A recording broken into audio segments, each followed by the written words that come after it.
With the Fantastic Four set to release on July 25th, tensions are already beginning to rise between Kevin Feige, Bob Iger, and Pedro Pascal over at Marvel Studios and the Disney company. Let's discuss.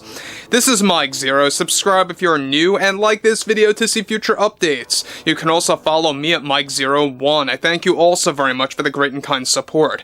So there are a number of things working against the Fantastic Four. Between the reshoots, between the failed test screenings, lackluster test screenings to be very specific, and Pedro's politics getting in the way. And I think that the main one here is indeed Pedro's politics. But it's not just that. When you look at things like female Silver Surfer, aka Shala Ball, played by Julia Garner, actually, leading the role over Norrin Rad, who should be the real Silver Surfer in the actual storyline, and should have the majority of the screen time in Fantastic Four.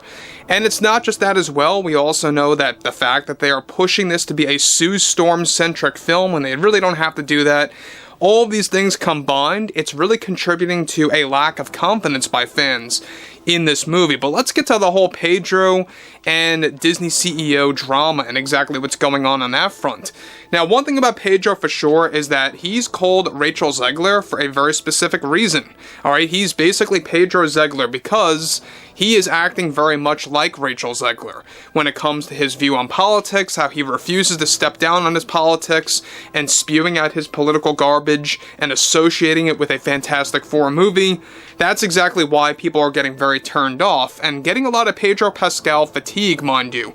So what's interesting here is that with the Disney company and Marvel already frantic over the performance of Fantastic Four, after multiple lackluster test screenings, one major development going on now involves more to do with Pedro going off the rails with the Disney company after they made some serious revisions to the film after negative reception from screeners to specific scenes.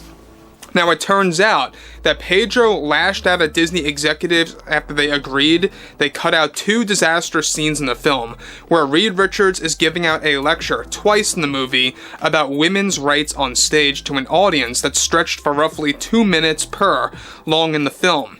Now, this was a scene, or scenes as it turns out, that was pushed to be created by Pedro Pascal back in 2024, right when the film went into production, when Kevin Feige had agreed to push this into the film. However, now in 2025, after they realized this major cultural shift that took place, Bob Iger is desperately attempting to make their agenda in the film far less obvious than the current cut right now.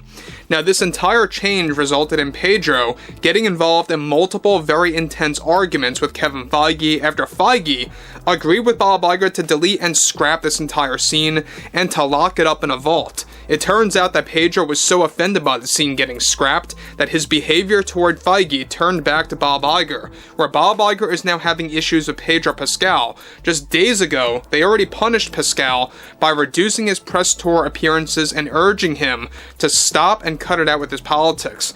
However, now Bob Iger took action against Pedro in the most unexpected way possible, where he canceled an entire featurette for Fantastic Four that was filmed, focusing strictly on Pedro as Reed Richards.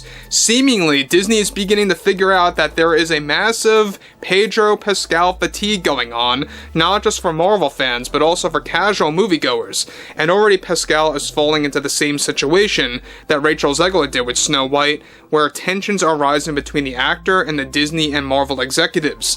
Now guys, let me just say one thing about Pedro. He's very much an insufferable actor when it comes to his view on politics. If you're against that, well, then all bets are off, right? That's basically his overall attitude. He wants nothing to do with you if you are against his politics. He doesn't want to actually be involved in anything that works against him, essentially. And look, the fact that this movie is the only chance that Disney has to do a very successful Fantastic Four film, I think really speaks volumes, and it's also why a lot of fans have a lot of mixed emotions right now. A lot of fans are very much, losing confidence in the film, but they want this movie to be a very good and fun movie at the same exact time, because think about it. If this movie does fail, both at the box office and through fan reception, what other time is there going to be when you have another Fantastic Four movie, a solo Fantastic Four film? Probably never, and if anything, maybe 10 to 15 years from now, if there's another shot at it at that.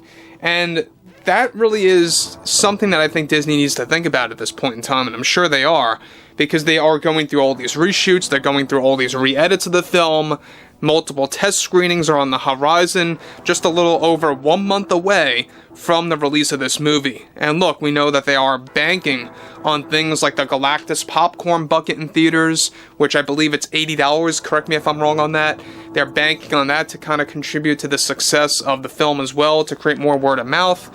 But moving onwards, the scene that focused on women's rights was deleted since screeners labeled it as a deal breaker for the film, and a moment, of course, that for sure would lead to theater walkouts, with Disney doing everything that they can to shorten the film by scrapping scenes that overdid it with their messaging. This is already reportedly resulting in an unorganized flow of the storyline for Fantastic Four, since many scenes turned out to be intertwined. To make matters worse for Pedro is that Bob Iger now views him as a risk for the box office situation for Fantastic Four, and it is still pressuring him to knock it off with the politics. Pedro is still refusing to dial back on those politics and his political views to the public and his activism. And it's seemingly only going to get worse from this point forward, with Superman, get this, already outselling Fantastic Four with interest and projected sales. Both Iger and Feige are now frantic over the success of the movie. Now, they both realize that Pedro is actually making matters worse for everyone. And look, we have to actually put that into the equation as well. Superman does come out before Fantastic Four, and we already know that Superman, it's pretty much a given fact at this point, and even though there are DC fans that are also very critical over this movie for multiple reasons out there, but not quite as bad as Fantastic Four, the fact that this comes out way before Fantastic Four is something that Disney is worried about, and that's exactly why they put tickets on sale way earlier than usual for this movie, because they knew about the Superman situation. And again, we know that there's a lot of things going on there, because Superman debuts on July 11th, Fantastic Four comes out on July 25th, you got a pretty wide window there. But look, we know that Pedro is not going to stop. You know, this is exactly why I like to call people like him an activist, because they mix their acting career with activism, and it backfires. It just does not work. Look what happened to George Clooney, look what happened to Julia Roberts, look what happened to so many other actors and actresses out there that did that. So I would love to hear what everyone has to say about this whole Fantastic Four situation, because let's face it, this is one shot that Disney has to create the most successful Fantastic Four film yet. When you look at 2005, 2007, and 2015, all those movies never really were successful movies. I mean, let's be real. But at the same exact time, people had fun with the first two, right? We're talking about the 2000s ones. People had fun with them. They weren't necessarily great movies at all, but they were fun movies, popcorn movies, if you will. Overall, I would love to hear what you all have to say about this whole Pedro Pascal drama going on, not just between himself and Kevin Feige, but also Bob Iger and everything else in between, and everything else going on over at Disney. And if you guys did enjoy the content for today, make sure to drop a thumbs up on this video to support the channel, and I will catch you guys later.